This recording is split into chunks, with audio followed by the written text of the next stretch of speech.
What is up? Welcome to the pod. Today we are covering 3 science-based fat loss tips that you can implement right away. Today, in fact. So let's get right into it. The first one is to eat your calories. You're like, no shit, Marcus. Let me explain.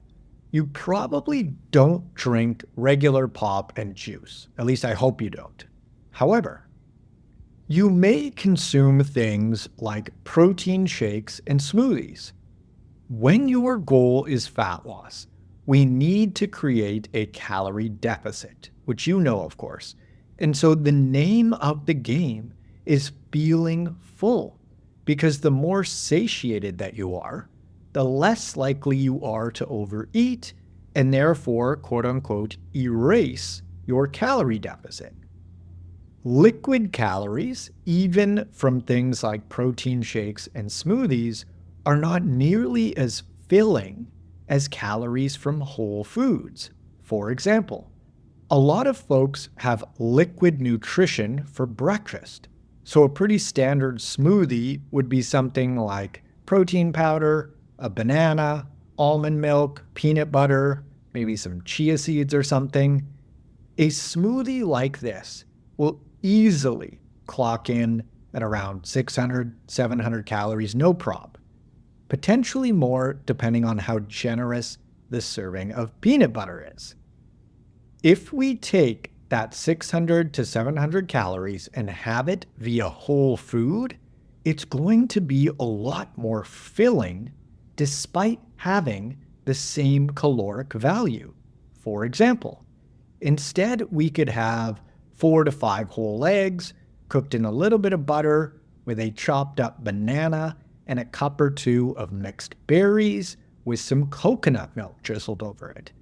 Same number of calories, but a very different level of satiation. The process of chewing itself even plays a role in how full that we feel. For example, what is going to fill you up more? Eating a steak or drinking protein powder? Sipping a glass of freshly squeezed orange juice or actually chomping down on those oranges in their whole food form? Eating as opposed to drinking your nutrition is such a simple and effective way to feel more satiated without even changing the number of calories that you're eating. Many folks often even spontaneously eat fewer calories when they gravitate towards more whole foods. Now, if you do just want to drink something with flavor, you can squeeze lemon or lime into your still or sparkling water. They have all sorts of different zero-calorie sparkling water options these days. I've been drinking the Spindrift ones, as well as the Kirkland ones a lot recently. I also love Zevia, which is a calorie-free stevia-based pop. The cream soda flavor is insane. So favor nutrition in its whole food form, and you are going to find it much easier to maintain a calorie deficit, and therefore much easier to lose fat. Does it take a little bit more time to cook some whole food instead of tossing things in a blender? Yes, but it's an investment in your health. Also, if you feel more full for longer because you're eating whole food, you're probably not going to feel the need to be taking snack breaks constantly. And so it might even save you time, big picture. The second one is to prioritize protein. I feel like the importance of protein has officially gone mainstream now, which is awesome. Fun fact, protein originates from the Greek word proteos, which translates to primary or of first rank or of utmost importance. We want protein to be the base or the foundation of all of our meals because we are literally made of it. Meat, fish, seafood, eggs, and dairy, if you tolerate it, are all awesome sources of high quality protein. As far as amounts go, 1 gram of protein per pound of body weight or 1 gram of protein per pound of ideal body weight is an amazing place to start. If you're thinking, I have no clue how much that is, for women, you can think about getting a generous fist-sized portion of protein every time that you eat. And if you're a man, make it closer to 2 generous fist-sized portions. And if you want to eat more than 1 or 2 fist-sized portions, that is totally cool too. Some of my clients like to eat more protein because they just really like it and they find it super satisfying, and so we scale it up. Oh, and if you're worried about protein causing kidney damage, McMaster University did a meta-analysis of more than 24 studies and found no evidence to support the claim that high-protein diets cause kidney damage in healthy adults. What about plant-based protein options? There are a couple of tricky things about getting your protein from plant-based sources.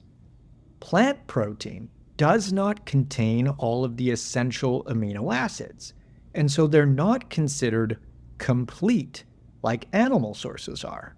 And so you need to combine them in order to make a complete protein. Such a combo is rice and beans. However, rice and beans also contain a lot of carbohydrates. And so when fat loss is your goal, this can potentially be an issue because sure, you're getting protein from the combo of rice and beans, but you're also getting a bunch of carbs, being that rice and beans are both high in carbohydrates. To be fair, fattier protein sources like salmon don't contain carbs, but they do contain a fair bit of fat. And so that's something to be aware of as well from a caloric standpoint. Having said that, quite a few folks find that higher carb meals tend to stimulate their appetite.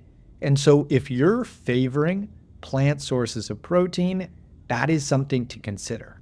And so is digestion.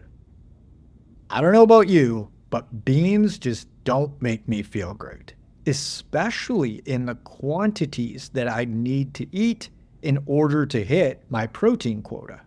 I get super bloated and weighed down after eating beans, and a lot of my clients tend to respond the same way. Number 3 is to eat larger meals. Wait, what?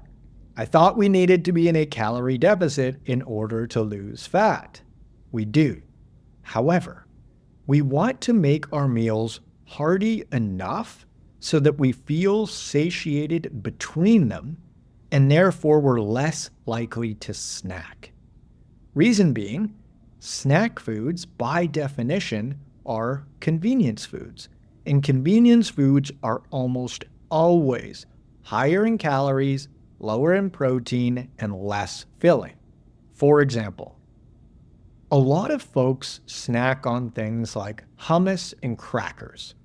Low protein and a lot more calorie dense than most folks think. Just take a look at how many calories are actually in your hummus and crackers. It's not nothing, and typically people are eating way more of it than they think that they are. Eyeballing is a pretty shaky form of measurement. Crackers and cheese is another one. Cheese is a really nutritious food, but man, is it ever easy to overdo. The same dealio goes for nuts. A single cup of nuts has like 700, 800 calories. I mean, they are insanely calorie dense, not to mention very high in oxalates, but that's a discussion for another day. Now, if you just really like to snack, I would recommend opting for things like beef jerky, whole fruit, veggies dipped in salsa, or maybe some plain Greek yogurt with berries. As a general rule, quote-unquote snackers tend to be heavier than folks that focus on meals. Because again, most snacks tend to be low protein, high in calories, and not filling in the slightest, and therefore, snackers just tend to eat more in total.